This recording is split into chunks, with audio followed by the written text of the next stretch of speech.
Yo, what is up, man? It's your boy, Damn D, POV, and we are back.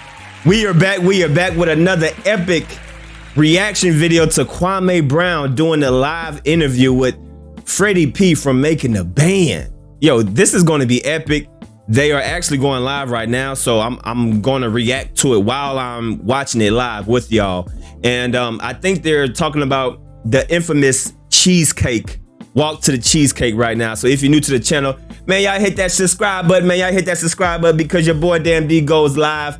I mean, I do reaction videos all day, every day, man. I post at least about 5-6 videos a day. So let's get straight into it and let's see what they got to say, man. Hey, salute to Kwame Brown, man, for doing this interview, for letting him speak his piece. And I know this is about to go viral. This interview with Kwame Brown and Freddy P, definitely about to go viral, man. So let's get it in. Welcome you to Kwame Brown Bus Life. I appreciate it. Shout out to you. Salute to you. I know we talk behind the scenes, but how I want to do it is I just want to ask you a few questions, and I just want you to just run on and just talk about it. Yeah, I'm free spirit. Yeah, I'm just gonna let you go with it. Okay. So let me first start off by saying the first question I asked you behind the scene was, how did it feel when you first was asked to go get some damn cheesecake? My first thought was, ain't no way in the fucking hell. Man, that P. Diddy cheesecake, go get me some cheesecake. That's like the most epic, man. If you wasn't alive during that time, if you wasn't born during that time, if you're not an 80s, 90s baby, those were some of the iconic moments when MTV was actually playing music videos and MTV was having reality shows like this. Man, what a time to be alive. Okay, so I'm gonna put you in the mind state of a person, right? Like my son was on the way. My son had came, like I signed my contract October 23rd. My son born November 20th. Prior to this, I never had heard of the band. Like how I made the band, I never heard of the band the day before I went down there. Like I went down, I used to a dude used to pay me to rap.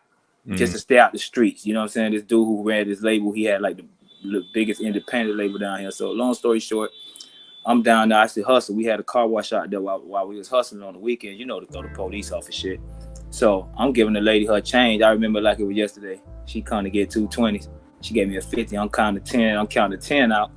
And they like, yo, Diddy looking for artists. Diddy looking for artists on the radio. Cause we got the speakers out there like for the kids. We barbecuing and shit. It's like a car wash on the weekend. We out there barbecuing and shit. They like, Diddy got artists, Diddy looking for artists. So I look up, everybody looking at me like, yo, get down there. Ooh. So I never, my dog gave me $100. I used to get paid $100 a day. So my dog gave me $100 to go. He like, man, I'll pay you, man. Go. Cause I used to call radio stations. Like I was always one of the biggest freestylers. I'd go on a flea market. It got started even back in high school when we was in the spill out. Everybody would be freestyling. I'd walk in there, close my eyes, take them through a little journey, look up, everybody amazed, and I walk off. You know what I'm saying? So that was my trademark. So in the flea market, I used to do the same shit. I was known for it.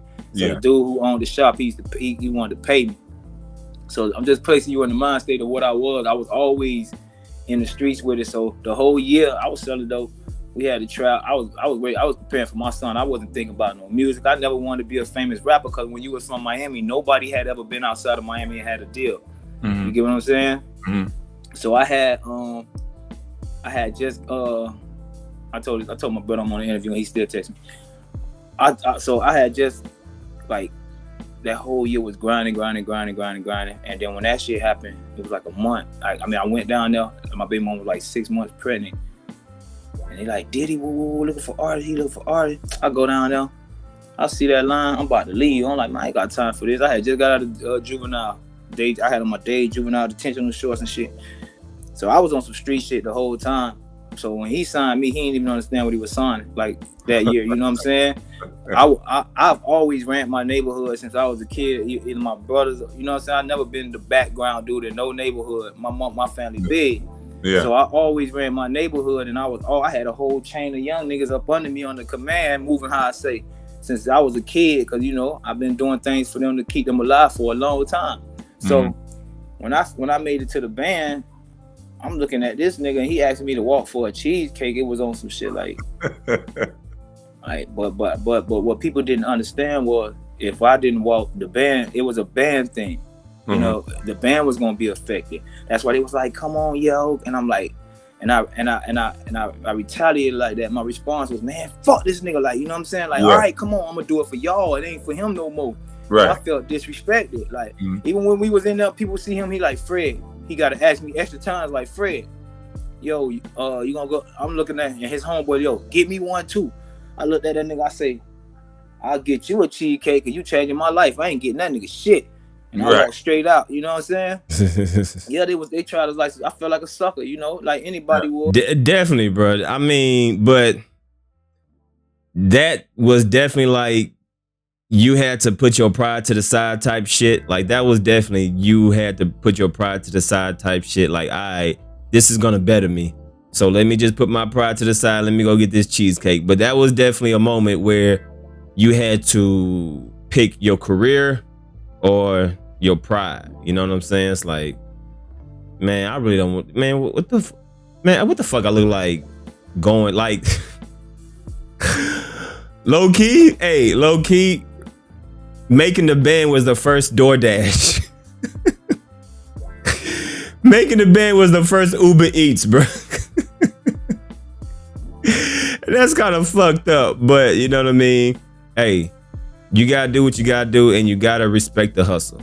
You gotta respect the hustle for that, because that was definitely like a pride at the door check. You know what I'm saying? Yeah, because I would have felt some type of way about that too. Especially coming from Miami and how I'm living, I'm like, man, listen, man, hey, man, I don't need this shit. I'd rather go back and make $100 a day. You feel me? I was doing all right. Not saying I was the best of money now, but I'm saying as a kid, you 17, you 18, 19, man, that's a lot of money. $100 a day. I went up to the bank with $4,300 bills in my pocket. You know what I'm saying? So what do you say to the detractors? What do you say to the people that's gonna say, hey man, that happened? You should have been able to make your own way after P. Diddy. Don't blame P. Diddy. You know you're gonna have some detractors. What do you say? Yeah, what people don't understand is you battling a giant, bro. It's like I always try to tell people, if it was that easy, bro, I would be on, bro. Like, come on, like you gotta look at it. Nobody ever been signed from Miami outside of Miami. Once I got signed and sold records, the gates open. I'll go do the history. There's nobody in my city ever been signed outside my city. I'm the first dude to leave and get a big deal and sell some records. And when I came back, I opened the gates for everybody. And my thing was, I'm battling a giant, because Diddy pulled me in the room one day, told me to cut my mic off his shit because I was tripping. You know, I always be snapping on. You know, they always trying to get a nigga to do some sucker shit. So shit, they got a lot of shit they ain't even play. You know, like I told you in the back, we had to watch Swiss Beats car. We had to do a lot of shit. You get what I'm saying? Like we had to do a lot of the greatest shit. I don't know if he was just trying to snatch our integrity or whatever away. It's like it felt like, in case y'all ever be successful, I'm gonna always have this over your head type vibe. You know what I'm saying? Man, hold on. We gotta pause right there, because a lot of people say that. A lot of people say what you just said. And so it's like a lot of people are going to go to that humiliation ritual type of thing. Like, do you feel like they're just trying to just play you, or you think it's like you just say it's for a bigger purpose? I mean, when we was doing all the walking around, man, we was stand up all night learning Biggie lyrics, and you know, we had a lot of rituals. But the cheesecake, and I think probably the washing the cars and all that was It was something different for me. It's like, yo, this ain't got nothing to do with music. It's more of an ego thing with him, you know what I'm saying?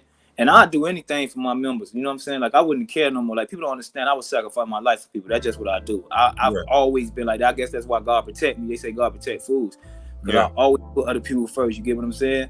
Yeah. That's been me since high school. That's why I'm talking about street shit. You know what I'm saying? Right. So I was gonna do it for the band, you know, and I know a lot of people take music more serious than me. Like, I don't print up CDs. I never printed up no posters, stood on no corner, passed out no flyers. I was doing too much dirt. Like, still to this day, I don't move like most people who want to do interviews with me and want me to go out of town to do interviews. Like, you got to send that, because I don't need you knowing where I stay. I don't need you knowing what I'm driving. Nothing. That's just how I move. You know what I'm saying? I'm battling a giant, and I always been battling a giant. When I went back to Miami, I went back to Miami with vests on everywhere I go. Because of the Tupac situation, and in my head I knew what had transpired. I was ready. I always been ready to die since I left that situation. Like, damn. Because it was like, I'm not gonna kiss your ass. You know what I'm saying? And you know, like, if everybody go look at the camera, like, I never kissed his ass. I was always on some fucking shit. Like, fuck that nigga. You know what I'm saying? Like, in his face type vibe.